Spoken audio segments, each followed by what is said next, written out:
Hey everyone, welcome back to another production meeting.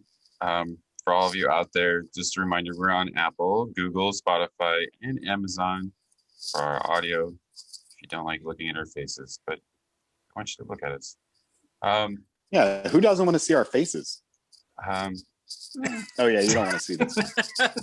I haven't shaved. I think that goes for all of us here. I'm gonna be mad. I haven't shaved in like. Well, you realize this is not the longest. In like July or early July, it was like down to here, I think.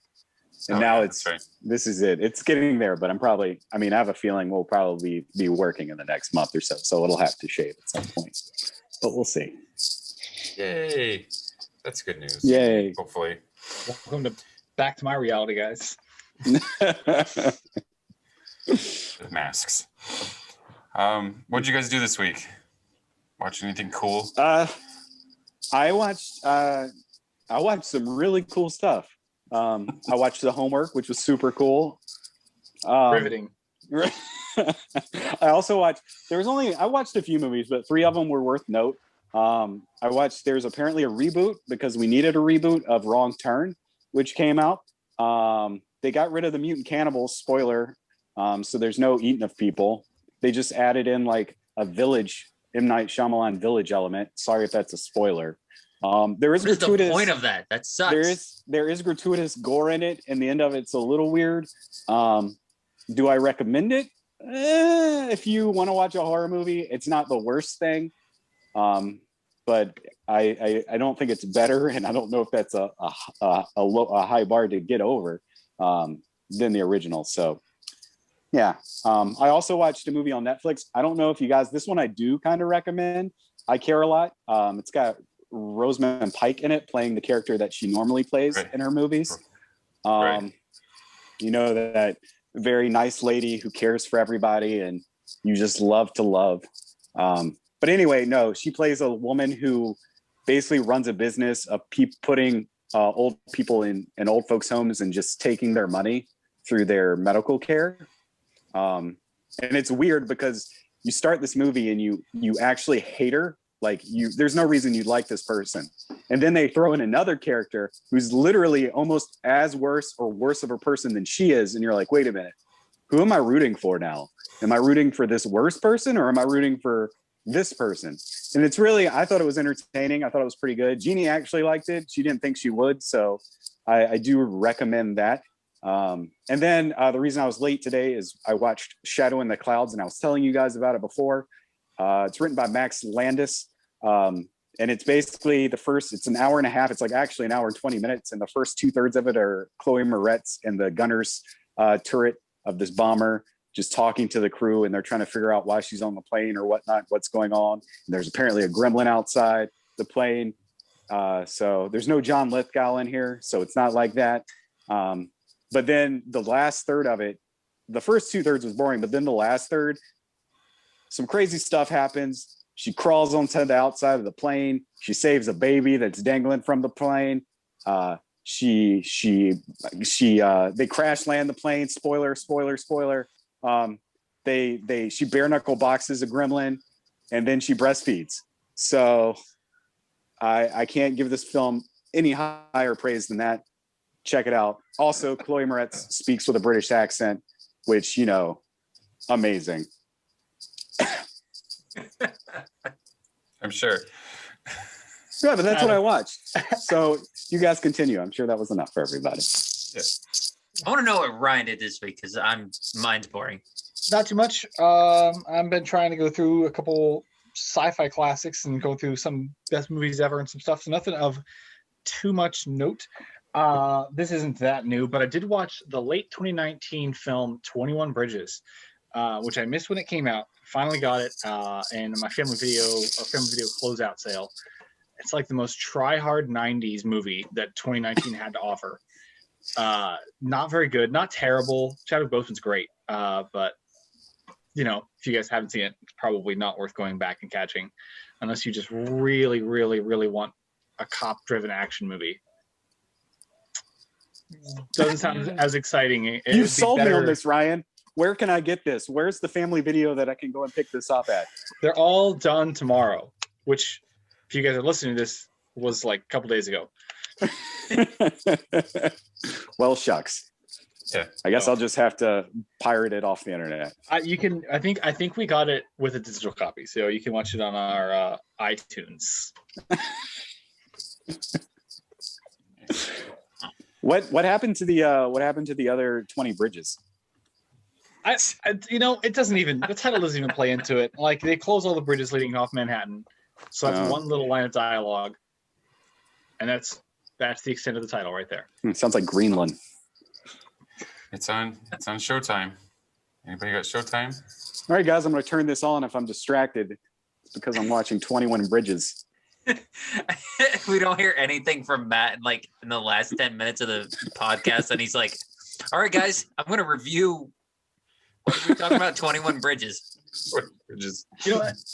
Okay, I did watch one more, and I had actually already watched the first half of it, and I forgot to go back and rewatch it until I got it a couple weeks ago. So I don't know if you guys have seen it. It's a 2008 movie from South Korea called The Good, the Bad, and the Weird. It's got Kang Ho Song in it. He's in Parasite. It's a remake, The Good, the Bad, and the Ugly. But it's a steampunk-ish, ageless comedy version of it. That's like a hard R for action, but also doesn't take itself seriously at all. It's a ton of fun. I highly recommend it. And because I don't think it's well known at all. And it does not take itself seriously as a remake of The Good, the Bad, the Ugly, while somehow managing to capture some of the kind of interesting subplots of that movie. Highly recommend. Good, Bad, and the Weird? Yeah, Good, the Bad, and the Weird. Similar story setup. It's got a few direct references to it. Totally a ton of fun. Huh. I'm gonna have to look that thing up and see if it's as cracked up as you say. What did I do this week? Same old. Continuing MLB. I got one more trophy to get in that. Yes, I platinum sports games. Am I a bad person for it? No. Am I a tryhard? Probably. But that's what I did this week. And then the homework I watched. No, we also watched on Saturday The Last, and Matt just left, but he's back. Nice. What did I watch on Saturday? We watched the Last To All the Boys movie. What is it? Forever and Always, I believe, is the main words of that title. Very cutesy. You can pretty much, if you looked at the trailer, you could pretty much guess the plot, in my opinion. I mean, it's obviously not for me. It's for my fiance. She's all about that teen love story kind of deal. And I'm like, all right, let's get out. Every time I'm this kind of guy, I'll be like, all right, let's pause it. Let's see how much I got left. Oh, dang, I still got an hour and 20 minutes left. Okay, let's do this. Then it'll feel like only it'll be like a half hour later. What? Now we're in 10 minutes left. Dang it. So we did that. And I don't know if this is much of a spoiler, but I'm pretty sure it feels like they're gonna. I would be not surprised at all if a fourth one comes out of that, because it leaves it very open-ended, and I'm like, of course it does, because the person's probably writing more books, because there's always teens that need to hear about this kind of stuff, or read about this stuff. So probably gonna be a fourth, and then I did the homework, and that is what my week was like. Awesome. I was gonna be very excited because while you were talking, I looked up Good, Bad, and the Weird on YouTube, and they have somebody uploaded the full movie with English subtitles, or at least that's what the title of the video says. And right now, I don't think I can watch it unless I know Korean, because I don't see any subtitles. So if you just want to watch it, for the acting and the cinematography and not understand what's going on, check it out. Just Google, you look it up on YouTube. That sounds like the review for this week. Well, while you guys were doing that, I watched the X-Men movies, except for Dark Phoenix. I know. What? That's the best one. Lies. Changed my mind. You say that, and I was gonna say I actually when you mentioned those, I looked those up to see if I could stream 3 because I haven't watched 3 in forever, and they didn't have 3 on Disney Plus, and I don't think it's anywhere else. But they did have Phoenix, I think, on Disney Plus. So I threw Apocalypse on Disney Plus, and I put that on, and yeah, I made it like halfway through. Yeah. I don't know why I was punishing myself. I watched the first 2 Bryan Singer ones, and I was like, "Oh, this is pretty good." And I for some stupid reason, I paid for the 3rd one, and I was like, "Why am I doing this?" And then I watched like the other ones. I even watched like the Wolverine, like the Wolverine movies. I don't know why. Not just Logan. No, not just Logan. Like I even liked like the Wolverine, like the Wolverine one was pretty good. Like him going to Japan and stuff. I thought it was decent. I just like Origins was just so bad. I'm one of the few that actually likes Origins, but you all are probably like, well, that makes sense. Yeah, Origins is like a really good like McDonald's sandwich. It's bad. It's bad for you. You shouldn't be doing it, but it's cheap and it's not the worst thing in the world. Mm-hmm. Like it's food, and sometimes you get really you get like it's just like I don't know. It's like biting into a McDonald's sandwich and finding there's a gummy bear in it. Mm-hmm. It doesn't make any sense, but hey. I feel like that simile is Oscar worthy. Yeah, I think Ryan's got a book of them he uses for his reviews, and he just goes, "All right, let me find one." Ryanisms. They're all recipes. I will say this though. I looked up, like, if you look up the history for The Last Stand, though, there is just for them looking for a director for that movie is some interesting stuff. It'll be like go ahead. Sorry. No, I was going to say, like, one of the first directors they were going to try to get for it was Darren Aronofsky. And I'm like, what? That'd have been insane. Right. But it fell through. So they got the best director in Hollywood. Brett Ratner. Yeah. Woo. I don't know why they just didn't wait for him. Like, yeah. He was making Superman, and they were like, oh, we got to compete with this, so we're going to shove this movie out here just in case. Whatever. I bet Ryan has somewhere where it says Rogue One is like going to Popeyes. It takes forever to get what you want, but you'll be glad you stuck with it. Freaking Red Lobster. Calm down. Nice. Those Cheddar Bay biscuits. Yeah. It's a long wait, and it's the best food ever by the end. Right. Last 10 minutes. All right. We ready for some news? News Yes. time. I do have some breaking news from Nickelodeon. Oh, yeah. Beep, beep, beep, beep, beep, beep. Yeah. Nickelodeon. So, apparently, the creators of the Avatar: The Last Airbender is putting out a animated feature film. And they're in talks with Nickelodeon and Paramount, and they're going to start expanding on the Avatar: The Last Airbender in an animated form. So there's this like long quote from, I'm not even going to butcher his name, one of the creators of Avatar: The Last Airbender, and that they're really excited to be back with Nickelodeon where everything began, so on and so on. So, and they started Avatar Studios. So I'm assuming that they're going to start branching out into this like expanded universe with all the Avatar stuff, which is not bad. I dug the Avatar: The Last Airbender. Korra's okay, but yeah. Okay. Don't look at me like that. Don't look at me like that. Look, I'm an original recipe. Okay. Brian's about to flip his table over there. What did you say?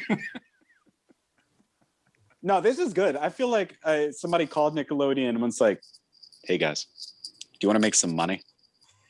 Do you want to make some money? I've got an idea. They haven't milked this project like at all. They've talked about it. They haven't milked this IP. And somebody has to do that because, I mean, people like it and people want more. Now, who knows if it's going to turn out good or bad, but it's there to make. I wonder if anybody in the meeting was like, I wonder if M. Night, no. You're fired. I'm just going to stop you there. Yeah. Oh, you're going to make an Avatar movie? You want me to give M. Night a call? I can probably give you some pointers. No. I want your resignation letter on my desk. No, but what we're going to do, we're going to get him on the phone, ask him to give you pointers, and whatever he says, that's not what we're going to do, guys. That's not what we're going to do. We're going to do the entire opposite. All right. Man, poor M. Night. We're just bullying him. Well, he should make a better film. I'm completely on board for this, though. Clint, I see your point. The biggest problem I think with Korra is that there was definitely a lack of not necessarily forethought. They just didn't know how long it was going to go. So there's a really messy structure to it, and so seeing like a feature film approach is kind of a start for that, as sort of kind of starting up a production company, and I don't know, hopefully not doing anything more with Netflix. I don't know if they have any control over that, but hopefully they'll just kind of take the time and actually get what they want to do from this. And it's kind of vague, but I'm just kind of totally on board for whatever at this point from Avatar. Yeah. I was telling Clint before. I think I don't know if this has too much influence, but I think mid to late 20s kind of generation is kind of having a lot of influence through social media, and I don't know if Avatar has always been super popular. Like, I liked it when I was when it first came out. I was early teens, and I was into it, but I don't remember it being continuously popular. It's kind of revived almost, and I think that might have more influence on it, but there is also the whole Netflix thing too. So I think it was just kind of like, kind of saw this coming, and it should happen. It's good. Why not? Now is Nickelodeon gonna own these properties? And the reason I'm asking that's a good question. Is this part of the whole like streaming wars thing? Is this Viacom CBS's attempt to get like an exclusive like IP for their streaming service?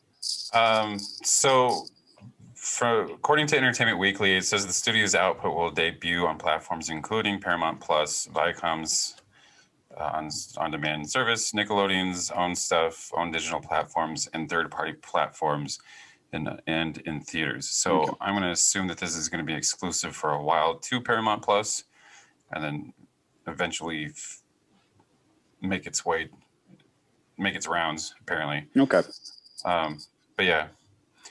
Like I said, it's just like a lot of filler. It just kind of wants to say that like the creators of these two have come to lead the studio and the new Avatar Studios, and that they went back to Nickelodeon because of President Brian Robbins and Ramsey Nieto. I guess he's like the president of their animation department, and their respect for the IP. So.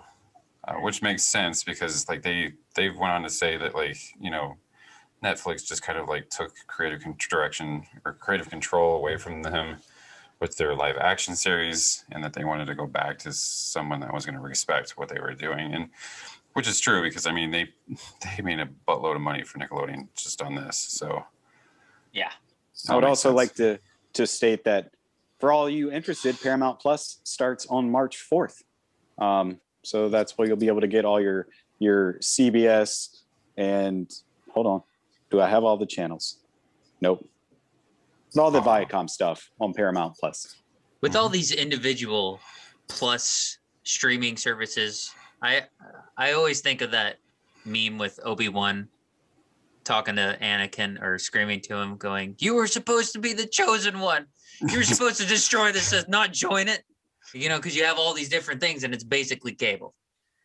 Well, I mean, that's the case now, but I think everyone could see where this was headed, probably like 5 years ago. Yeah. Oh, for sure. And it's just taken people to get the infrastructure out, the programming out for them to divvy it up. I mean, what do we have right now? You've got the biggest ones would be Disney Plus, Netflix, Hulu, and I guess Amazon Prime, and now Peacock, and now Paramount. And that's probably HBO. All of HBO. Oh yeah, HBO. And then I'm not sure if you would count.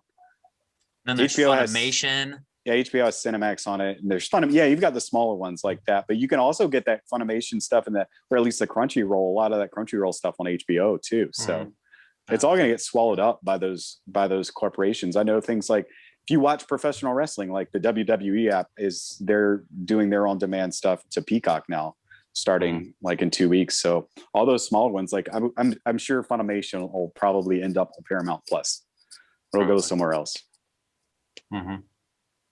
Well, I mean, and speaking of Paramount Plus, I did read just recently that like the Paramount movies will debut on Paramount Plus like 30 days after it debuts in the theaters, apparently. Yep. I didn't read too much into it, but yeah, so more stuff to buy. Yay. As long as the price for all of them are under $100, i.e. cable prices, then I guess we're okay. Once we get up above that number, it's gonna be like, well, hold on, can we just bring the cable back, please? It's gonna be like the Price is Right, where it's like they're $100, and then they're all collectively they're gonna be like, we're only $98. All right, moving on. I threw this in for Ryan. The Mighty Ducks trailer dropped and some premiere dates. You got me so excited for 2 seconds. I know. So now you can Best take in 2 all seconds of your life. Yeah, you can immerse yourself in all the Emilio Estevez that you want. Okay. When do I have to watch this movie? What's my deadline? It was March yesterday. 26th. Yeah. March 26th. Oh, I got time. Remind me on March 25th, please. You mean 3? You got to watch 3 movies Oh, There's 3 of them. and the cartoon I series. own them somewhere. They're in here somewhere. And you have to watch an Anaheim Ducks game. Oh yeah. Be awesome. All right. Speaking of premiere dates, that was just a tease for Ryan. So the Bad Batch is actually going to debut on May the 4th. Coincidence? I get it. Yeah. Oh, that's so coincidental. It's crazy. Why would they pick that day? Alex, you're fired. So Bad Batch. I didn't realize that this was going to drop this soon. Like I knew that they announced it when like September or something, a little while ago, but I didn't realize it was going to be this quick. Well, I guess they were like, the animators were all stuck at home, so they're like, all right, well, I guess we can still animate at our house. Right. So. Well, yeah, like the whole conversation that we had last week, we just like announced these things, and it's like animated TV shows coming. Yeah, right. Yay! 4 years later, it's like, wait, where's my animated Assassin's Creed show? Oh, you thought we were serious? Right. And then I read this morning, and I was like, wow, that's quick. Okay, I'm kind of down for that. Once again, they heard us. They knew that we were joking on them for not putting out their content. They're like, what? You don't think we release stuff? Here, have all these release dates. Thanks, All right. guys. Thank you. Another debut Tele-Vision Loki. Loki's dropping on June 11th. I thought that they were aiming for May. Now, this one's kind of interesting because they backed it out of May into June 11th. So I'm wondering if like they're going to do something with Black Widow, or if they don't want it like coinciding with Black Widow. Because I think the Falcon and Winter Soldier is only supposed to be like 6 episodes, isn't it? Like 6 weeks long. It's short, yeah. Yeah, but I think that I heard that they were going to be like an hour long, or at least close to an hour long episodes. So if you think like March, it'd probably go into May. So, or at least in the end of April. So we're gearing up for Black Widow. So that's the theory right now, is like that they're moving this back to make room for the Black Widow. Don't know. So, Hey, remember when that movie was supposed to come out like a year ago? almost on the exact date, right? Yeah. Just release the movie. Just release the movie. Next up, Spider-Man got a name. Home Fries. Just kidding. No Way Home. Bound. Yeah, nobody won the bet, guys. I'm sorry. I just saved the money for another bet. Yeah. So, I've got to say, I definitely missed something with release titles, because I distinctly remember yesterday we were sitting around and my fiance Rachel was like, "Oh, Spider-Man got a new title," and it was Phone Home. Phone Home. Yeah, I know exactly what you're talking about. I thought the same thing. And I thought it was completely serious. I was like, that is the stupidest title I've ever heard. And So it's this just is some- Spider-Man Spanger. Yeah. No, see what they did was they were kind of trolling themselves, but also very much trolling everybody else. So they had Phone Home for Tom Holland, and then they had Something Home with Zendaya and I don't know the guy who actually plays him, Ned. So they had like phony names for him, and I thought the same thing. I thought they were all true, and I'm like, okay, I think this is just promo material, or you're trolling us. And I did like the trailer, the reveal name trailer. I think it was funny because they're poking fun at themselves, with all the okay, it's gonna have home in it, and then I stopped the video and took pictures of all the individual the crossed out options of where they were like, no, we're not doing that. So I liked it. No Way Home itself is fine. I think you could go with a lot worse title. I mean, don't know what it implies story wise, but I don't know. It's like the first one, it's like, all right, I'm coming home, guys, I'm coming home. And then the next one, it's like, wait, I'm really far from home. And then the next one, he's like, I guess I can't go home. There's no way there. I don't know what kind of theming that is. He's getting further and further away, guys. Yeah. Disney needs to pay more money for him. So, okay. James Gunn may have another DC project coming. I guess he was on his Twitter and somebody asked him if he was going to do anything more with Margot Robbie and Harley Quinn. And he said, maybe. So that's exciting. We're all thinking, or maybe not. Or why don't you just go do Guardians, sir? Yeah, and we get that Guardians I know. movie. I think we're all thinking that. Yeah. You got the script. He's already got the script written. They just need to put it together and do it. Well, I think they need to stop filming Thor Love and Thunder first. Aren't all the Guardians in that movie now? Yeah. I think just mash them together. And the trick is this Chris Pratt have to film another Jurassic Park before they do another Guardians movie. Yes. No, please don't. Please don't. He doesn't have to. He's going to. He's going to. Sasha Calle, I guess is cast as Supergirl for the Flash movie. Oh yeah. Yay. The Flash movie that was like announced 5 years ago. Yes. I know it's about time when we get the Zack Snyder cut of it.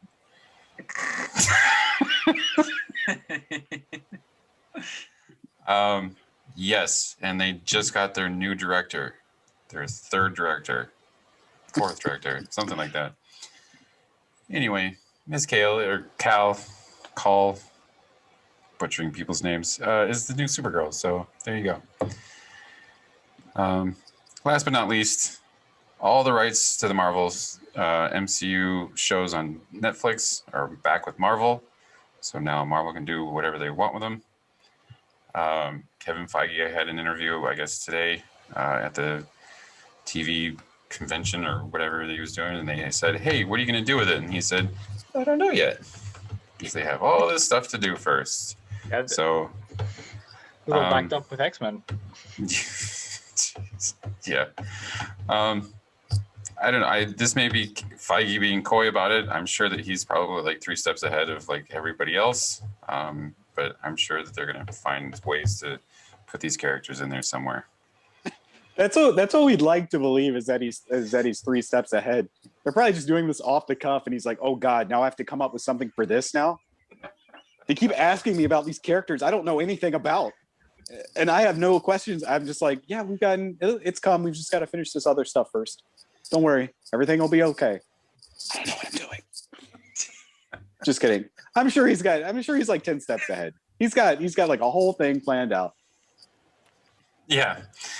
But wouldn't that be amazing though? I would just love to be around for that, like a whole conversation. Be like, I have no idea. Who's this again? It's Daredevil. Can we bring Thanos back again? Let's get that gauntlet back. Where are those stones at? Can we put them in WandaVision? Let's bring Thanos back, the Gauntlet back. Let's bring the Black Panther back. Wait, what happened? Jesus.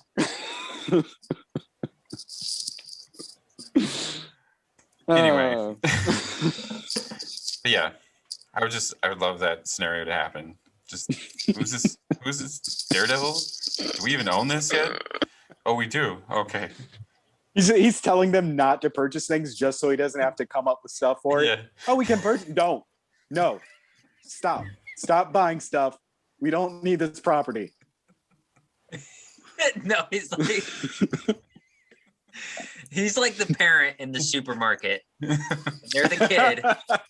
They're like, no, put it down. We don't need it. We have this at home. We're good. Oh, who put Jessica Jones in the cart? And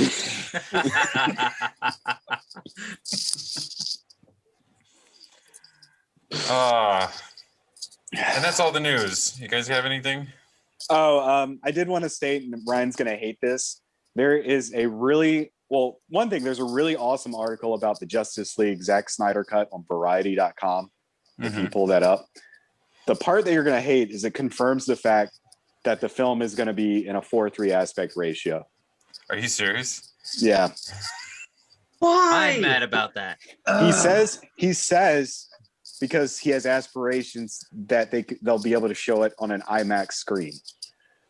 My theory is that they just didn't want to spend all that money for all the additional effects they'd have to do for widescreen shots. And they just wanted to make it cheaper going box route. But it's because he wants to do it in IMAX. And that's why he saved that aspect ratio. Great.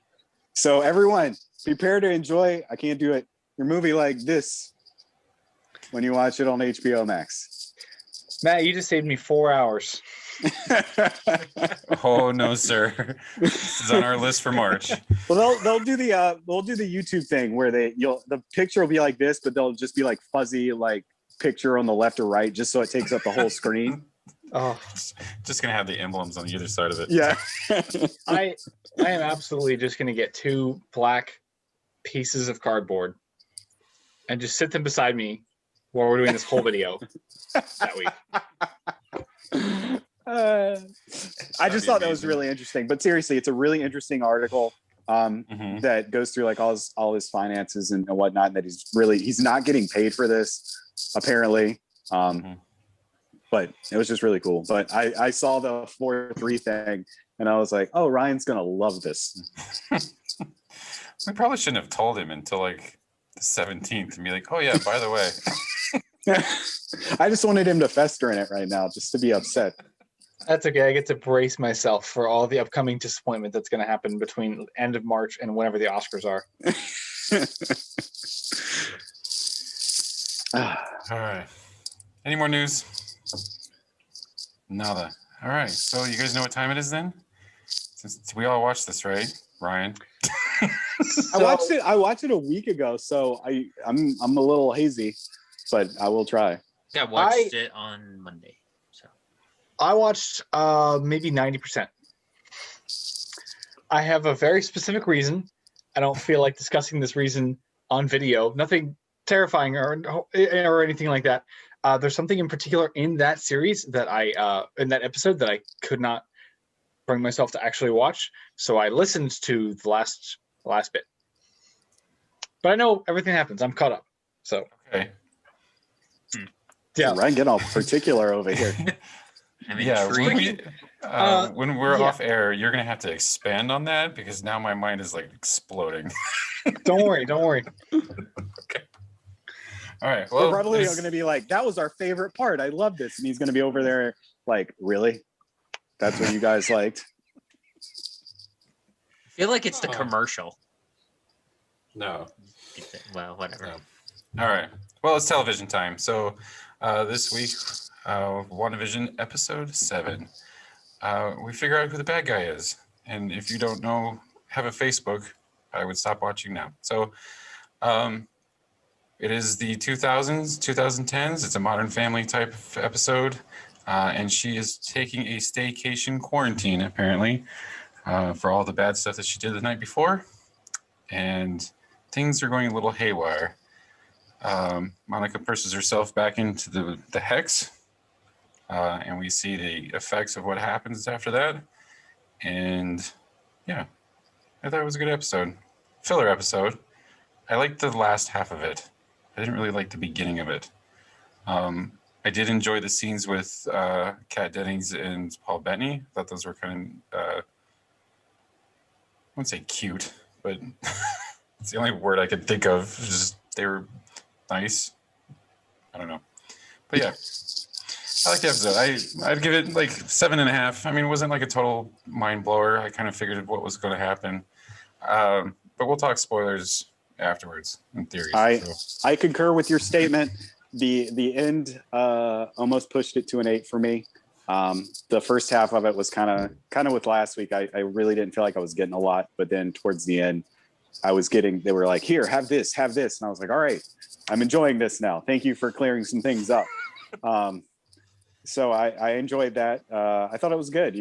Elizabeth Olsen, continues to impress me with her acting chops, and Paul Bettany's been great so far. And gosh darn it, Kat Dennings, this is the only thing I'm going to like you in ever. So I'm not going to watch Two Broke Girls. I refuse. But yeah, 7.5 out of 10. I feel like we should have a warning at the bottom when you start talking about Kat Dennings to be like, not all opinions.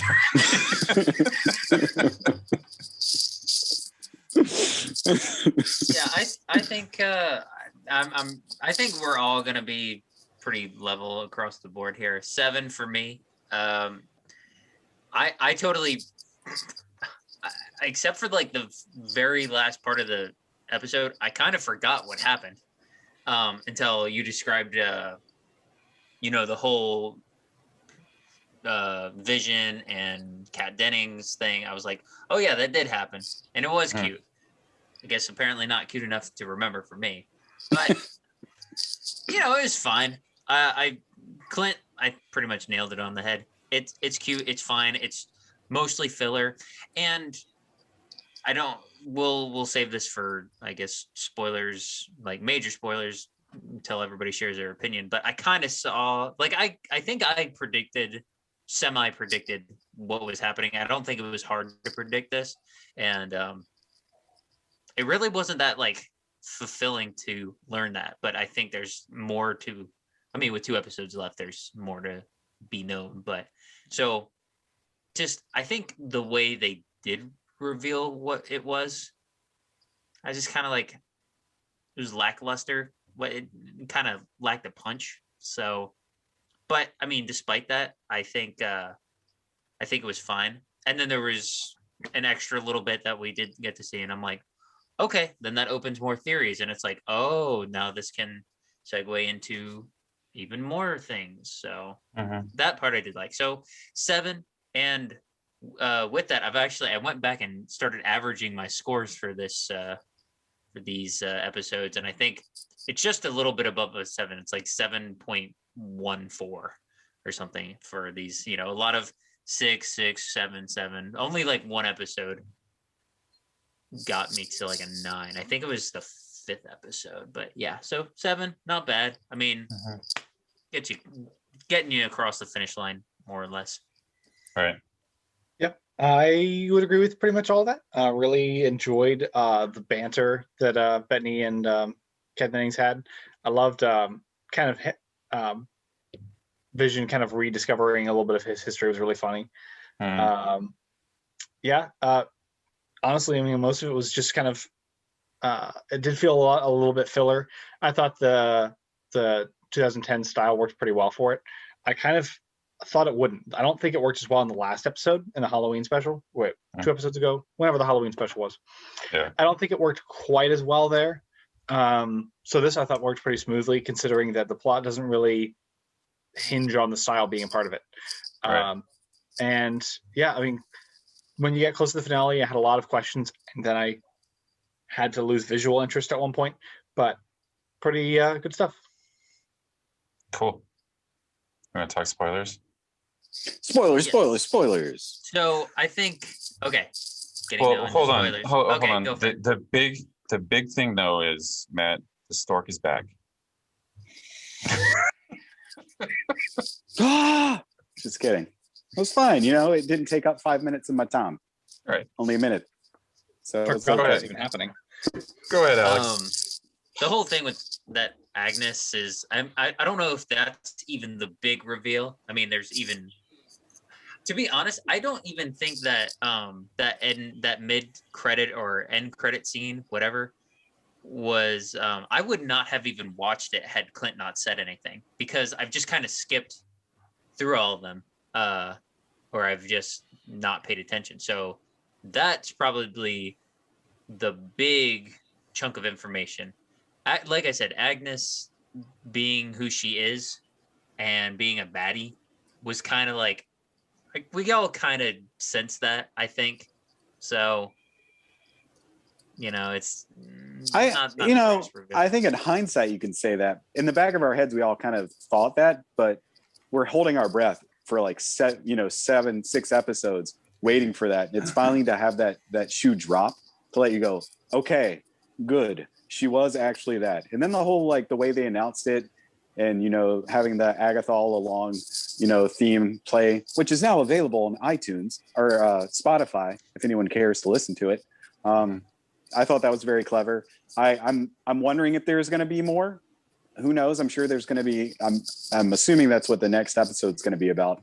Is going to be what happens before everything, and then the last episode will be, you know, everything tying up. So I'm sure we'll learn about that next episode. But yeah, we'll see. I'm happy. I'm just glad that we've introduced 2 new characters, superhuman characters, because we haven't talked about Photon yet. Yeah. So that was exciting. But yeah, so it was good. I enjoyed that. And I'm glad that we have a villain, hopefully. We've got 2 villains actually now, I guess, if you count what's his face from Sword. Taylor something. Yeah. I can never remember his name. I thought they did a clever little thing in the Halloween one was last episode, right? Yes. Mhm. Okay, so the last one where they have Vision kind of uncontrol, or Agatha when he breaks her free and then snaps her back into it, and I thought that was pretty clever, because I did think the whole time I was like, well, you can't cast somebody well known and not have them be important whatsoever for the whole show, and then I was like, oh, maybe you can. So I thought that was a good placement of that. Mm-hmm. I'd like you to say that you said Catherine Hahn is well known. Thank you. Catherine Hahn. I should probably know a name to go with that, shouldn't I? Yeah, since she is well known. It is. Go ahead. It's been a long work week. So my theory, I don't think that she's the main bad guy, to be completely honest with you. I think that she's working for somebody. And with the lack of twins at the end of the episode, I'm pretty sure that it's probably Mephisto, who is Marvel's devil Satan figure. Because their storyline kind of like ties in with him in the comic books. So I'm thinking that there's going to be a big bad guy, even bigger than Agnes. So we think that maybe Agnes is possibly the big bad for this, or the bad for this. Then Mephisto is the big bad either for the phase or for at least Doctor Strange. Yeah. I think it will tie in, like, because obviously it's supposed to tie into both Spider-Man No Way Home. There you go. And Doctor Strange too. So I'm thinking that it's probably going to end up being that she's going to be working for somebody. They still said that there's supposed to be some sort of like cameo, like super secret cameo, like Luke Skywalker cameo. I know that we've talked about like Magneto or whatever. I was thinking about it the other day. Since I just finished House of M, I'm wondering if it's actually going to be Xavier, and this is their way of like pulling the X-Men in. because in the House of M, he's there. He's kind of there in the series is like to help her fix her mental state. So I'm wondering, like, just long shot, maybe it's Xavier. I mean, yeah, I think it could be anything, anybody. Hopefully, it's one of those two, and hopefully, like it wasn't just Evan Peters. Which I would like to say that's one of the reasons why I didn't like this episode to begin with, because Mr. Peters was nowhere to be seen this whole episode until that snippet at the end. And I was kind of like, what is going on? Why is he not in this episode? Did they only bring him in to shoot? But who knows? So I was upset with that. And I was also upset with, because I thought maybe that cameo was going to be who she was calling to get, the vehicle or whatever to get in. And then that ended up being kind of a letdown. They're like, all right, it's just people that you're allied with, and here's your vehicle to go into the WandaVision field, the Hex field, or the Hex. So I was a little disappointed. But I don't think that he's been actually revealed yet. Because like if you remember, she keeps referring to him as a him. So he's going to build this for me. He's an aerospace engineer. So I'm wondering if like they just kind of like was like, yeah, we're going to build this up. And then this episode, we're going to reveal it, but we're not. And we're going to wait for later to kind of reveal who actually built this thing. So. And then it's just Bruce Banner. Yay. No. And like you said, Matt, Photon actually gets her powers. You can start to see that she's getting her powers. I'm a little fuzzy on like her actual abilities. I think she can see like wavelengths or spectrums or something like that, spectral wavelengths or something. But I don't know. She's kind of got like, she can shoot things. She can see like electricity or electrons. And I think she can change her appearance too. Maybe she's got like a bunch of random stuff. She's actually pretty powerful from what I've heard. Yeah. So. Because I believe that she's one of the Captain Marvels for a while. I'm going to look up her powers real quick. So, talk amongst yourselves. He's Googling, everybody. I am Googling.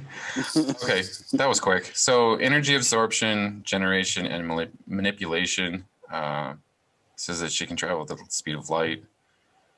And I'm not sure what intangibility means, but yeah. She's awesome. Thank you, Wikipedia. Do we have any more thoughts on television, though? Or WandaVision? We only got 2 episodes left, man. Two episodes. All right. Well, then this television is off. So, we reviewed a movie this week. And what a movie it was.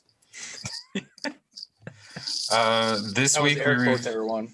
Yes, air quotes. We watched Nomadland, starring Frances McDermott, and directed by Chloe Zhao. And it is about a woman who loses her house, lives in her van, and then decides to keep living in her van while traveling around the American Southwest. She makes it to like South Dakota at one point.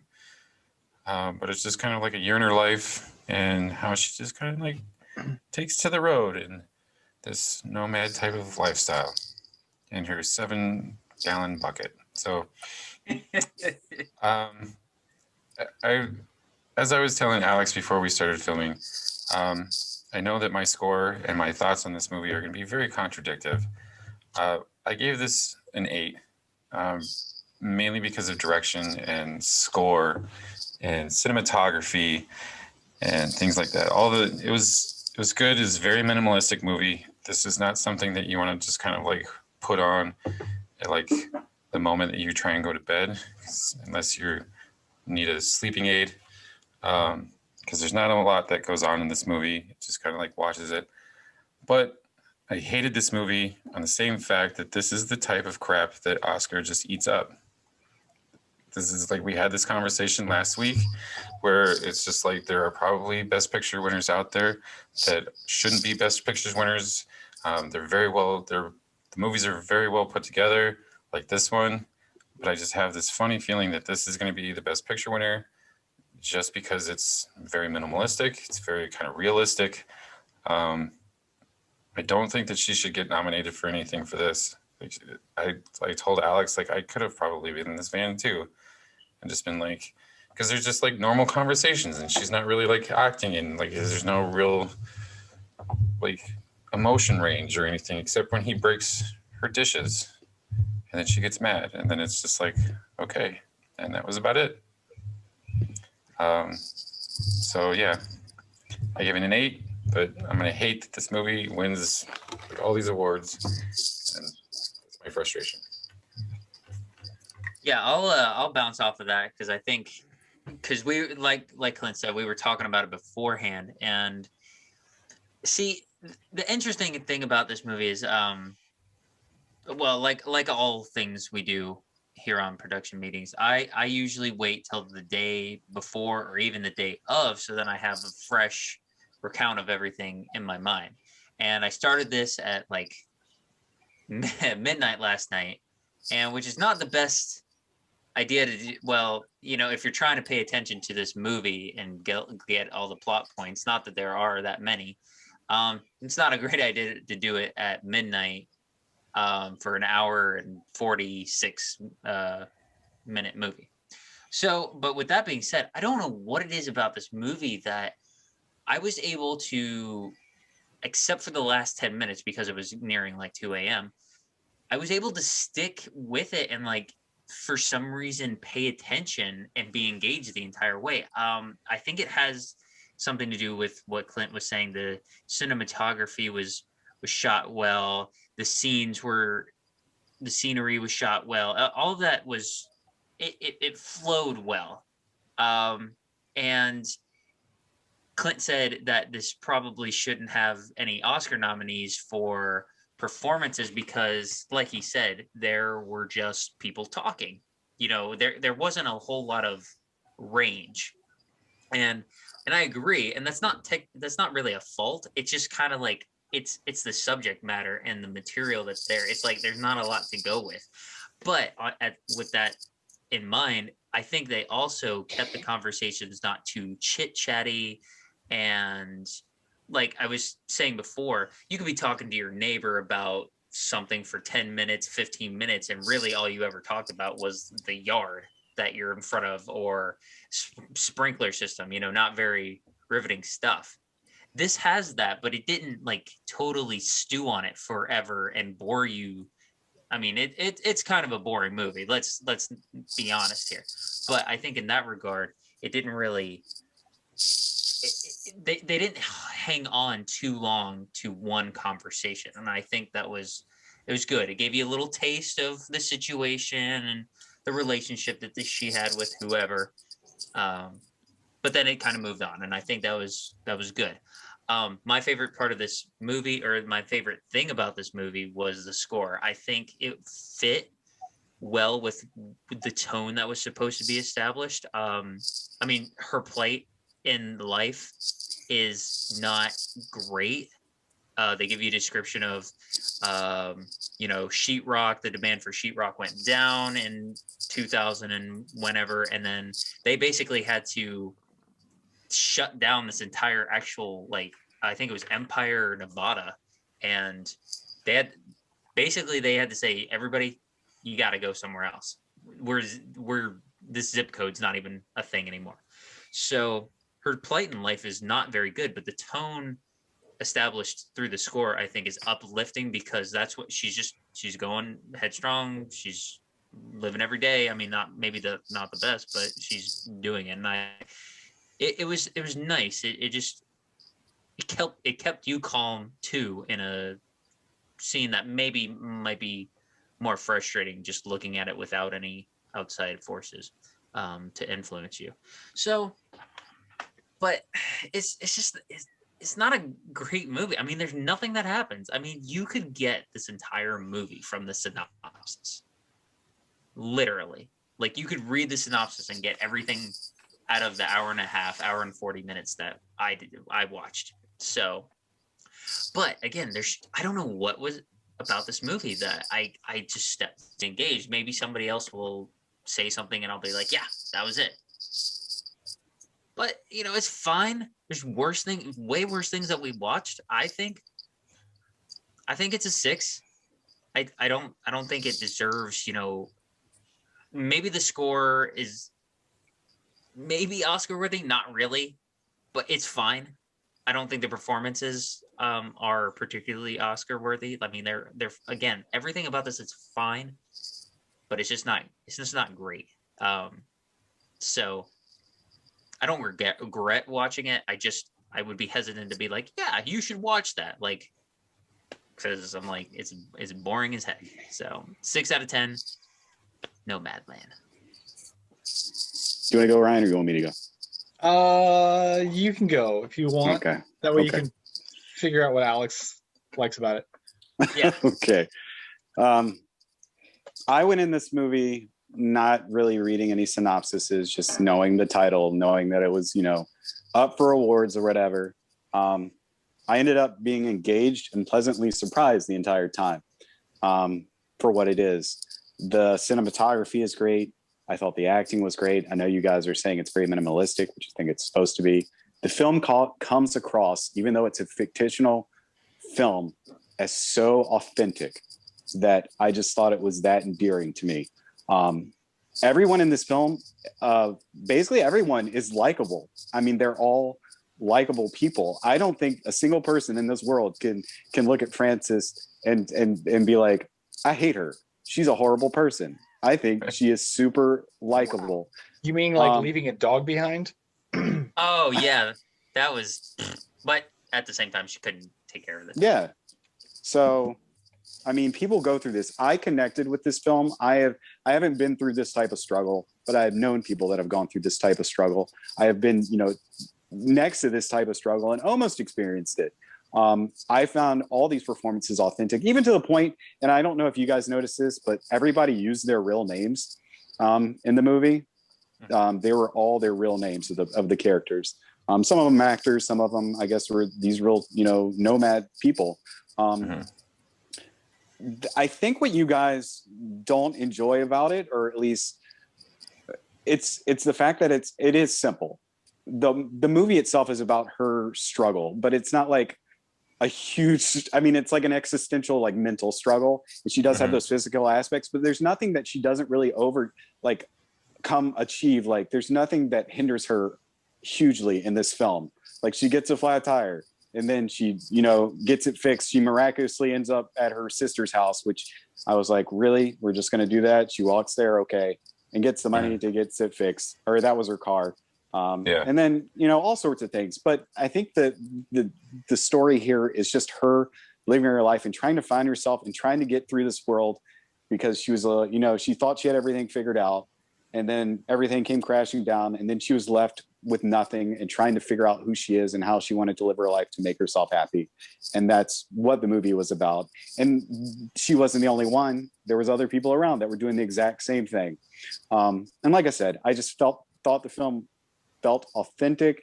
It did come across kind of like a documentary at times, with all those like mid close-ups of people talking and just having those normal conversations, which I liked.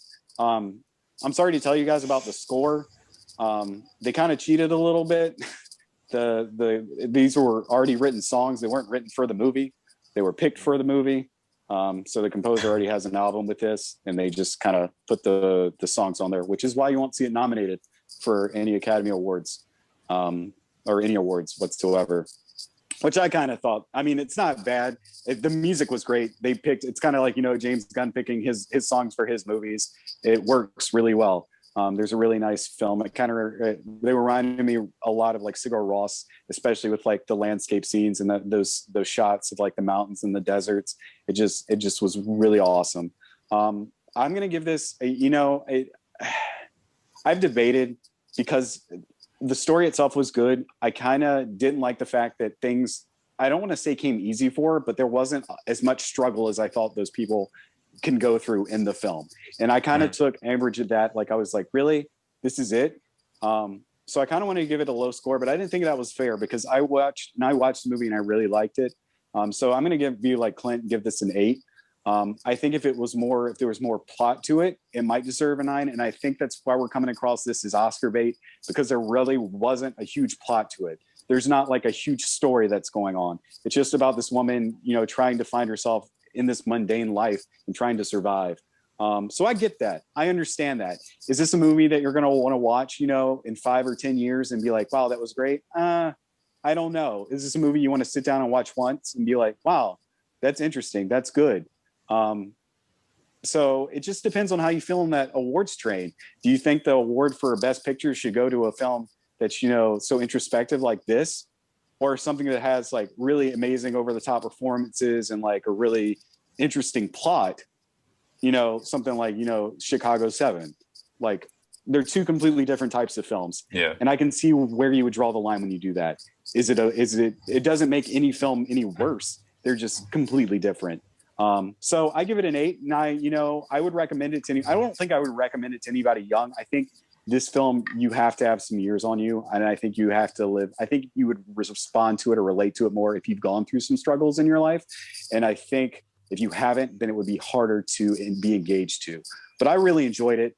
I liked all the performances in it. And like I said, everyone came across super likable, and even the ones that were kind of ignorant to what she was going through, they were just ignorant to it, but they weren't mean. And I just enjoyed it. So like I said, 8 out of 10. Continue, Mr. Ryan. That was some good subtle offense defense. I didn't care about this. I have a very specific reason why. I have a lot of reasons. Performances were fine. If Frances McDormand gets an Oscar nod, I'll get it. If she doesn't, I'll get it. I don't think she should win. If she gets nominated and wins, that's where I'll be like, well, there were some really incredible performances last year that deserve it more. Same for pretty much everybody supporting, very good. So I don't have any quality complaints there. I didn't think much of the filmmaking was exceptional. I don't think I saw any major problems with it, but it's not something we haven't seen before. And I think a couple films this year pushed style better, especially for what they were trying to do versus what this was trying to do, which I'll get back to. Music is very good. I thought it was a little one note at times, and that's definitely what they're going for. And this isn't a fair comparison, but I kept thinking of how James Newton Howard balances his score for News of the World by just using different instrumentation. And obviously that's a little bit more exciting of a movie, but I felt like they could have changed it up just a little bit here and there, especially since I've seen a lot of indie films that get to just play with music.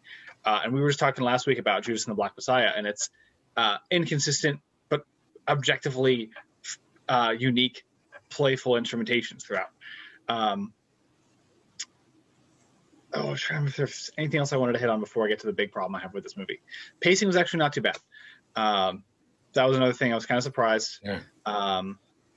So I like indie films a lot. 2014, I watched all 22 hours and 40 minutes of Boyhood, and it was one of my favorite movies of the year. And there's not much story to that. I could not get behind the story structure of Nomadland at all. I could pick on the documentary thing a lot, but I get what the film is trying to do. It is 10 degrees off from just being a documentary, but it feels like it's trying to kind of put somebody in this world and showcase that world for a film, which I get. And then it just kind of turns into a character-driven drama by Act 3, which there's a little bit of build-up to it, but it comes very quickly, and it quickly abandons the whole other minor characters in their lives. And this is a movie. I don't necessarily care about all these other characters in their lives in the first place. I got the hang of it after a while, but I was like, oh, I'm just meeting this person, and I guess I'm supposed to feel sorry for them, but I don't, because they're not the protagonists, and movies have kind of conditioned us to do that. So early on, I get the difference there. You're trying to kind of explain to your audience, people live these lives. These are the people probably living these lives. There's more to the world, and the protagonist is experiencing that through her, or experiencing that through her eyes. But by the end, it's like, oh, but we're going to watch her grow as a character and kind of leave this, like, honestly, a little bit of not quite a cliffhanger, but leaving it hanging a little bit where there's some room for character growth by the end. And I'm like, when did this turn into just a character piece by the end? And it's probably what critics love about it. I started attached to the character because that's how characters work. Then in the middle, I was like, okay, well, this is a film about lots of people. And then by the end, I was like, oh, I guess I should have paid more attention to the character in the middle of it. And you can see these key moments throughout where it's her character growing throughout the film. And Clint, you mentioned that when the breaks all the dishes, and that's a key character moment. That feels like a solid beat in her character arc. But then it just kind of abandons it for a while, and then suddenly she's over with this other character who I guess means a lot, even though, I mean, he's the other famous guy in the movie. So I guess you kind of expected him to come back for more than 2 scenes. But then just suddenly you're jumping into a last act, which is resolving a character arc that I didn't even know was going to be a part of it until maybe halfway through. And that's what honestly just kind of a drag to me. It's why it felt like a documentary in the first half and an indie drama in the second half to me. It's why I hope it doesn't win Best Picture. I also own, we're trying to get, I'm only 8 short of owning every Best Picture winner. So if this does win, I'm going to have to own it. I only give it a 5. I wouldn't see myself watching it again to raise it. And I feel comfortable saying that because, I mean, putting aside any critical consensus that I've seen from this, it does not hold up against most indie films that I watch. And I watch some really dry movies sometimes. And so I just don't get it. I was scrolling through reviews and everyone, and I'm not saying it doesn't feel authentic. It feels very authentic. Matt, you're completely right. For what this movie's trying to be, it does an amazing job at capturing that aspect of life. But even if I were interested in it, I think it just totally forgets about it by the end of the film. So it's fine. It's okay. I couldn't even find it on Hulu, which I thought was weird. Like it wasn't in their new section. It wasn't on the timeline. I had to type in the words for it. I don't know if you guys had that problem. At first I didn't. Like it was there, and then when I went back in, it wasn't. I was like, I don't know what movies you're watching, but I loaded it up and it was like Nomadland right there on the front. That's how it was for me at first, and then I had to search for it. I don't know. I don't use Hulu, so I probably just anyway. So yeah, I don't know. I mean, I know a couple friends who are some filmmakers in Atlanta who would probably watch this and love it, but they're also the people who love everything Terrence Malick makes, and I couldn't sit through Tree of Life, or I hated Knight of Cups, and I guess critics didn't like that one either, but there's just a bunch of them that song to song where it's just these things where it's like, it's life, and I'm like, great. Can it come with a story sometimes? And this film I think just couldn't decide if it came with a story or not. Clint, I was actually a little surprised. So yeah, you were talking about how the Oscars like really eat these films up. It's kind of odd. I was looking at a lot of Best Picture winners, and like even though there's been like indie films nominated consistently, like these kind of artistic dry films, they don't win Best Picture very often. You like the last couple of years, obviously we've had a bunch. We had Moonlight win, which was definitely an underdog compared to like La La Land, the big film, and then Spotlight won, which wasn't the smallest film, but it was definitely a little smaller than a couple of its competitors. And Boyhood came an inch away from winning when Birdman won. So it's definitely something that, and I was surprised when Three Billboards didn't win, because it was definitely the quieter film compared to Shape of Water. So if it does win, I don't know, I get it. I just think there's so many better options this year. And maybe if this were the only film that came out this year that like critics loved, and I hadn't seen Promising Young Woman and Trial of the Chicago 7, I'd probably be like, yeah, it's fine. I don't care who wins. But I just think there's so many better films that came out this year. Mm-hmm. So there's my 27 cents. But yeah, and I agree with some of you, Ryan, because I mean, like I said, the whole dishes thing, it was just like they set that up in the beginning of the movie. And then once he broke them, they were just that was just kind of it. And then, I mean, I understand like the ending scene where she's like, where she comes full circle within her life, and she's like looking out the back of her house or whatever. She describes the whole thing in like the middle of the movie. But yeah, there's certain turns in this movie and certain character things that are just, and maybe that's on purpose, maybe that's the whole point of like her being nomadic, and it just kind of like sporadically goes through whatever is on her mind at the moment. But yeah, I do agree, Ryan. There are certain points in this movie where they just kind of like brings these things up and then just drops them. Well, I think a lot of that goes along. I mean, there's a lot to cover in here. It's weird to say that because it's just, her singular person, but it's kind of mundane with everything that happens. And so you just see these small aspects of like things that may have made a difference in the way that she's thinking the entire time. Because really, we brought up her plates dropping, and that's it. I mean, I brought up her flat tire, and and that her car not starting. Those are like the three things that happen that are like kind of negative in this movie for her. Everything else is just her communicating with people or trying to see how she relates to people and how people relate to her. I think it's, and I'll disagree with Ryan. I felt that it was, all about her character from the entire film. Like I wanted to see how she got there and where she was going, like what held her down to that storage locker, why she was, driving across, and how she was going to resolve it. And hopefully we're going to get something. I didn't think anything magical was going to happen. So that's why the end of the movie where she gets rid of the stuff in her storage locker and she goes and looks back at her backyard and sees her house or whatever. I thought it was nice. I thought it was pleasant. Kind of like it was basically the ending of Sound of Metal, where he's just taking his earphones out and staring off into the distance. So you just accept that. And I just thought it was good. That cinematography in it, I just thought it looked so beautiful. And I know, did it contribute to the film as a whole? I mean, maybe. I mean, it showed her out in the vast wilderness, I guess in the desert, mind you. Of course, that overhead drone shot of, the waves as she's like walking by when she's at the dude's son's house or whatever. But I just thought it looked really good. The music was kind of like one note, I feel. Of course, I really like that kind of note, though. I like those minor sounds, and I thought they were very like earthral, and I just enjoyed it. Yeah, I did too. I didn't actually know that it wasn't an original composition, but yeah, I did too. I mean, I wasn't trying to hate on them. It fit very well too. It's not going to change my rating. It's okay. If anybody like listening doesn't like understand, I really didn't like Roma 2 years ago, and that was kind of the thing I mentally compared it with a lot, where I was like, oh, this probably means something to some people who can care about like the life being portrayed here, but I couldn't empathize with either. And Matt, you said I'm young. That's what I was about to say. And no, that's no disrespect to you, sir. I feel like the older you get, the more you may resonate with this film. And that's all. And I feel like that's why I enjoyed it more. Not that I'm, super old, even though this gray beard says otherwise. But I have met those people. And I feel like I can connect with what that character was going through or what the people around her was going through.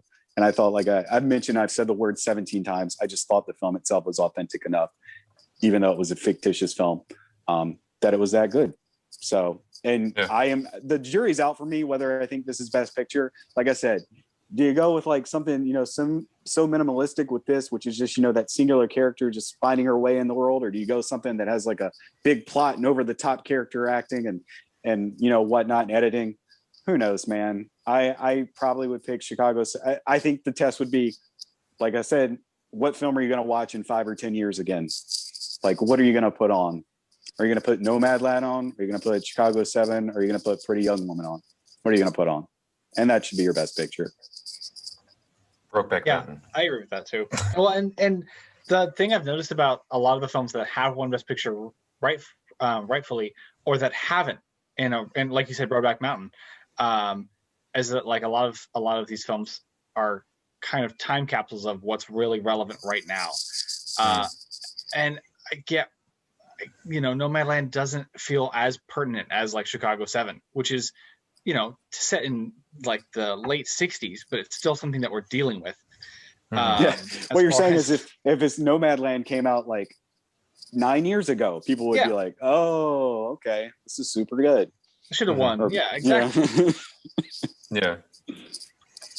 And I do like I said when I put it's gonna be very contradictory to what I said. I did give it an 8. There's a lot of good stuff about this movie, and I do agree with you, Matt. It's just like like you sympathize with her, and like she's a very likable character, and like all the characters are very likable and very relatable, and it is shot beautifully, but it, like I said, it's just, I don't know, they're gonna eat this up, and I don't know why I resent that. You know, the funniest thing to me is the fact that the beginning of the movie, and this had to be at least sponsored, or at least she's working in an Amazon. And why is this movie not exclusive to Prime? Yeah, right. Because I can answer that. I can answer that. Because that's so egotistical that it would actually hurt them. I'm like, you're going to let these people film your movie, say your name over and over again. It gets all this recognition, and somehow you didn't put in the contract or pay them so that you'd have exclusive rights to it when it comes out. Yeah, I agree with Ryan. That would have been, had we gone on to Amazon Prime and then watched this, and then I see that she's going to Amazon, that would have been like, this feels like a sponsorship piece. Like, Yeah. this is kind of But is it though? Because you say that, but at the same time, maybe that's actually, you know, I think we're getting there. I think it's because she's not in such a good place. It's not like she has a promising career. It's not that she's working this super awesome lifestyle. Like, all right, just work my Amazon job, going home into my nice suburban house. It's because she's working this like seasonal. She has to work at. She's Amazon. working this crappy seasonal Amazon job. Okay. And Amazon's like, whoa, yeah, we don't want to put that on ours. Nope, you can have it. We'll just kind of take it as sort of like subconscious. Yeah, you commercial. could kind of see it either way. Yeah, but I get that. That's legit. Yeah, and I think that was the thing I just couldn't put my nose on or put my finger on. Yeah, it was authentic. Yeah, you're and you know what, my rating actually makes sense because I'm like 2 years older than Ryan, 3 years older than Ryan, something like that. And I guess, I mean, which is not that many years, but it's I feel like I maybe can connect a little bit more to the characters. Not really, but my ranking kind of we're gonna hit you kids with some hard struggling. We're gonna make y'all struggle. No, and I mean, relate to this movie. Go change your tire. Yeah, I mean, like when you said authenticity, my brain first, and it's kind of a weird scene to go back to, but the one that made me think of, don't say the plates dropping. No, was the when she's her friend, her older friend is like, hey, we're all going out to this place, and she's like, nah, I don't think I'm gonna do that, but she ends up going, and it's like everybody's all these nomadic people, and there's a guy who's kind of describing, he's just kind of this, not the spokesman, but like the no, he's like the head guy. I know the head guy. Yeah, and he's like, and it feels like a real meeting. Like, this is what would go on when you would go to one of these. And that's that when you said authenticity, I was like, okay, that's kind of what I thought of first. And so you're right. I'm like Ryan, where I don't feel like I can budge my rating, because it's like you said, would I watch this, 5 years from now, 10 years from now? And probably not, but I can appreciate what the subject matter is about. So, I mean, even though there's different numbers, and, obviously 7 is better than 6, but there can be different versions of a 6. So, like, I think this is a better 6. No, like I said, I was tiptoeing between a 7 and an 8 the entire time. And like at the end of the day, the way I feel towards the movie, I think led more to an 8 in my book, just the way it came across to me. So, I mean, I completely get it. It's nothing to have to defend. Yeah. I think the best way to kind of like sum up this movie is it's like the Calm app. Just put it on just to kind of be like mellowed out and just be like. You say that, and that's like my biggest accurate. negative thing is that she's going through this hard thing, and you're like, it's like the Calm app, and I'm like, but this is really depressing what she's going through. Yeah, this is building anxiety. This is doing the exact opposite. You're right too. I hadn't thought about it until we were talking about this, and we all talked about how Frances McDormand is somewhere between fine and good. Yeah. Why isn't she great? Like, why not just push drama more? It's a drama. Be dramatic. Yeah. Instead, it's like a really, really quiet, very, I want to say emotionless in a good way. It definitely is not trying to be like tear jerking, but it could be. I think it just goes along with, and I've heard Matt say this, like when you're in a struggle situation, it's not the best. Like, what is getting angry or getting completely frustrated gonna do for you? Like, it's just gonna further the depression, I think. And It's gonna win you an Oscar. yeah. But I think that just goes more. She's just trying to make the best of it, and I think that even speaks more of why I believe that Matt likes it, and I think if you say that, and if she had turned super dramatic, if there were tears being shed, if she was crying, like, doesn't that take away? Doesn't that make it hammier? Like, this isn't real. This is a little too over the top.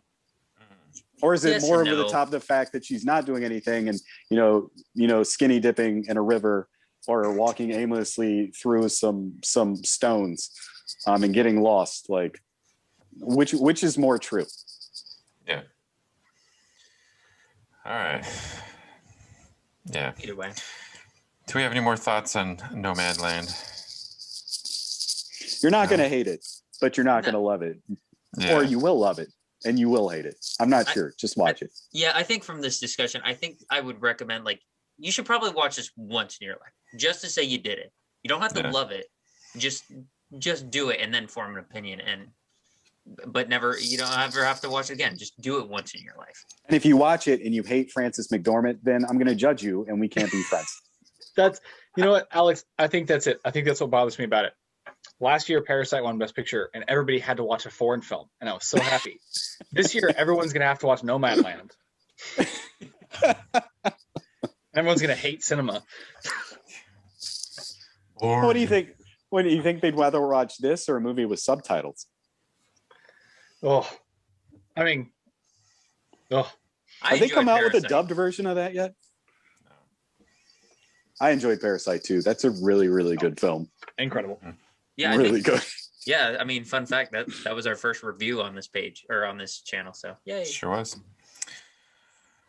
Okay. Well, then that was Nomadland. Next up, Alex's Classic Corner. So this week, Sarah, you watched John Wayne classic, The Searchers. Hit it with us, sir. Well, speaking of a movie where not a lot happens. No, I'm just kidding. No, I think I had heard of this movie, but I'm not 100% sure. Let me ask you before I get into this. When you think of John Wayne, what's probably the best known film that he's in? Oh, okay. Go ahead, Ryan. I want Ryan to go first. sarcastic answer. Obviously, when he plays Genghis Khan. Mongol. You totally ruined it for him. Like, he's like, you know what? Now I'm giving it a 4. So mad right now. Look at him. Sorry, man. I just took that wind right out them sails. No, wait, what? True Grit. It's True Grit. Okay. He won an Oscar for it. Okay. Yeah. I really don't think that you want my answer, because every time I hear John Wayne, I always think of Shanghai Noon. Terrible name for cowboy. And John Wayne. Mr. Ivy? Huh? What's when you think of John Wayne, what's the number one? Oh, it's True Grit. Okay. I think before this I would probably say McClintock, because I know of that movie. Like I've watched that a couple of times. Well, just okay. growing up. So It's a random John Wayne movie. I know, right? It is. And I agree. That's very random. It's the John Wayne-dest of all John Wayne movies. Yeah, right. I'll tell you something, buddy. But no, so The Searchers, the whole premise is that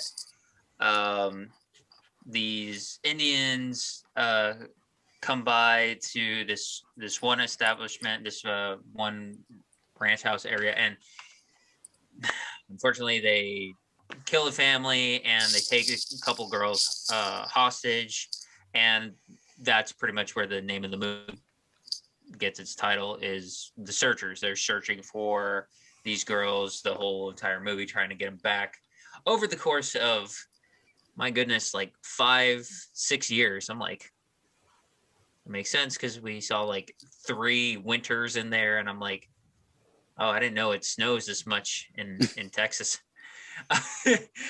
Little did I know it was 3 years. This actually was a good movie. I was engaged in it for a good long while. I don't know if John Wayne or if writers did him like this a lot in his films, but he just came off as kind of a douche sometimes, and I don't know if that's his persona in all of his movies or just this one. Okay, and I didn't care for it because he just kind of, he didn't seem to have like any genuine feelings for anybody or any like sentimental feelings towards anybody, other than the fact that I'm going to search for these people because that's what a cowboy does. So I wasn't crazy about that, but the story was fine. I was into it. Probably about, I think, this is just shy of 2 hours. It's an hour and 56 minutes of actual film, and I was starting to lose interest at about the hour mark. Once that it kind of drug on for too long for my taste, I was just like, okay, come on, we know something's gonna happen. You're either gonna find them or they're gonna wind up dead and something else happens and you go avenge them. So let's just get to that point already. Yeah, it was fine. I'm gonna judge the movie more on the first hour, and I liked it. I liked the scenery. I think this is kind of what, like, I think I like this a little bit more than Lawrence of Arabia, honestly, because I liked the scenery, but I felt like the story was a little bit more fitting for me. I just liked it more.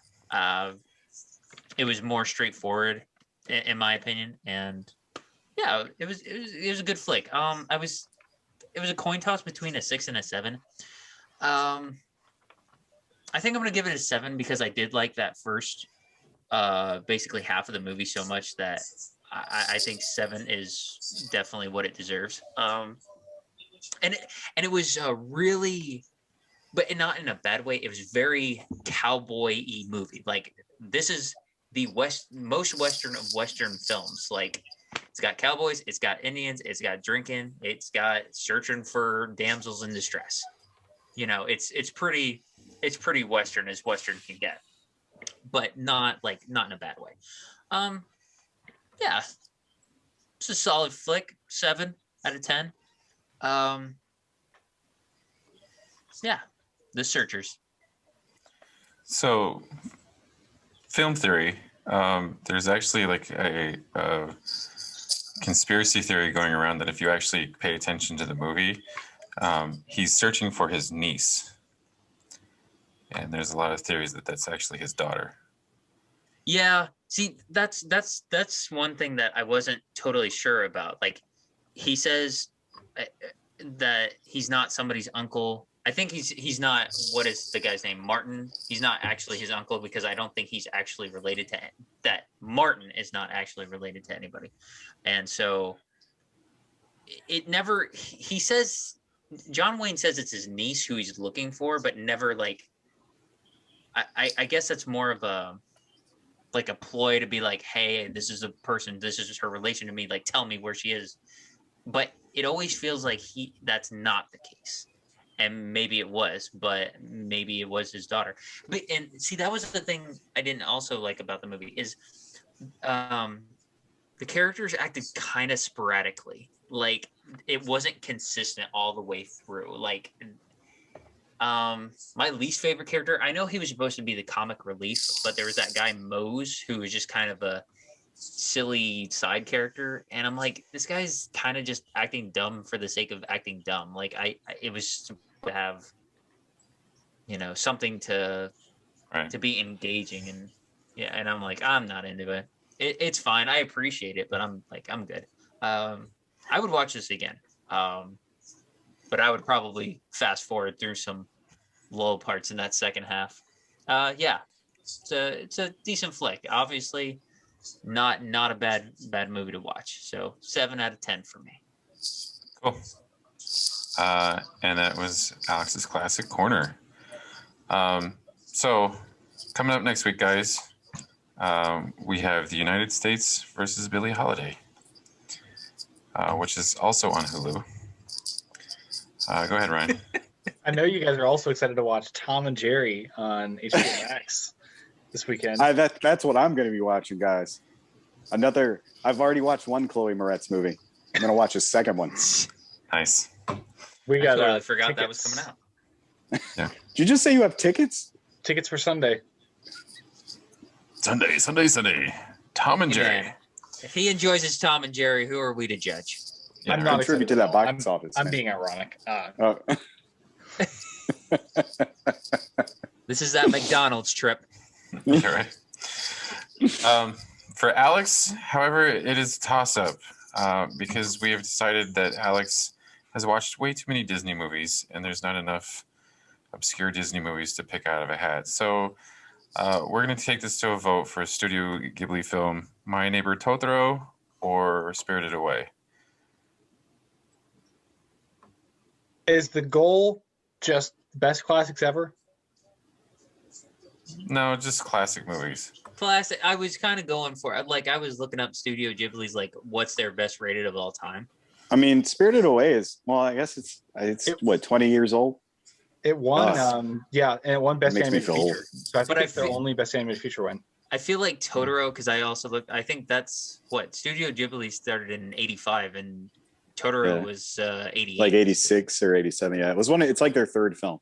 Yeah, so I feel like that's probably the one to go with because that's like the most classic of all the classics. Yeah, I think it's Castle in the Sky, then Fireflies, then the Totoro, and then Kiki's Delivery Service. Then I don't remember what the next one is. Kiki. Alex, what you should do is just watch as many Ghibli films as you can. There's no wrong answer there. I'm gonna crawl before I run here, sir. Yeah. Yeah, So, Totoro's yeah, probably then- a good one then. Yeah, I'd then watch let's go with- Spirited Away, personally. we got one vote for Spirited Away, one for Totoro. If we're going for most popular, I'd probably do Spirited Away. I think that's kind of taken over Totoro because I mean, if you think of Studio Ghibli, there was Totoro for a while, and now it's kind of like gone to Spirited Away. So, I could also back that for sure. I mean, I think Spirited Away is even better too. oh, I agree. I'm gonna have to side with Matt on this. Let's do Spirited Away. I mean, yeah, it's a 2000 film, but still, it's you've never watched any of them, and I mean, they're all in the same boat. Yeah, I've seen a bit of Even Earwig. of Ponyo, but I thought that was way older than it actually. I mean, because it looks like they keep that consistent animation style. Until this year. Oh, I wouldn't know. But that's Ponyo is 2008, and I don't know why that one's. I think it's because Liam Neeson plays. Is he Ponyo? No. Okay. I was like, I don't know. I was like, I don't know I if wish. Ponyo's the good guy or the bad guy. Ponyo rocks. That movie's great. I feel like Ponyo's a little. I think did you watch all of Ponyo? No, my brother was watching it one. Because I feel like it's one of the more, and I know Ryan likes it, but I think it's one of the more juvenile of their films. Oh yeah, totally, absolutely. Yeah, I kind of loved it though. Like Ghibli takes itself so seriously so often, even when they're having fun, it ends up seriously. And Ponyo's like, Yeah. everything can be funny. yeah. You know? Yeah, I loved it. It was kind of refreshing. We watched it like right after the Red Turtle, also, so it was a nice change of pace. okay, but Spirited Away sounds like the front man here. Yes. Yeah, I would think that this is probably one of like Spirited Away, probably arguably their best film. Okay. I don't want to subject you to Grave of the Fireflies at this moment. That's a little heavy, like extremely heavy. I don't know. He probably needs a good film to, a feel-good film to follow up on Nomadland. So That's is not it, Firefly. Yeah, Grave of the Fireflies is not it. You can follow up Schindler's List with Grave of the Fireflies. Oh, Jeez. Oh, which? Oh gosh, I don't know which one would be the more. Yeah, I do. Yeah, I don't. yeah. I guess. Yeah. Anyway. You All right. sillies. So, which one would you watch to feel good at the end? Do you feel better if you watch Graveyard of the Fireflies and then Schindler's List? Do you feel better if you watch Schindler's List and then Graveyard of the Fireflies? Oh. I feel like you need Graveyard of the Fireflies because Schindler's List is 3 hours, 14 minutes long. But Schindler's so List, refreshing. like, which one has like a more positive ending? Jeez. You know what? You just gotta watch them chronologically. So Schindler's List, then Grave of the Fireflies. They only happen a couple years apart. So toss in The Pianist at the beginning, and you've got a nice Oh God. World War II trifecta. Oh. And You watch then, Life is Beautiful in there. I think that's like the one ray of sunshine in that whole trilogy of movies. God, that should be like a test unless you for think Alex. unless you think about Roberto Benigni's career. True. Yeah, it's true. I think that should be the test for Alex, to watch Schindler's List, Graveyard of the Fireflies, and The Pianist. And if you don't want to kill yourself after watching all three of those movies, you've done okay.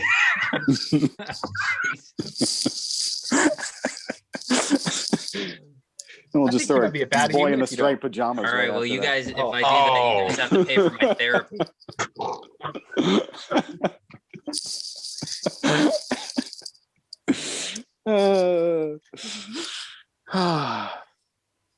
Yeah. Okay. Do we have anything else? Nothing else? I think we've said enough. Yeah. Yeah. Well, just another reminder, guys, we're on Apple, Google, Spotify, and Amazon podcasts. Catch us all there. But if there's nothing else, this meeting is adjourned.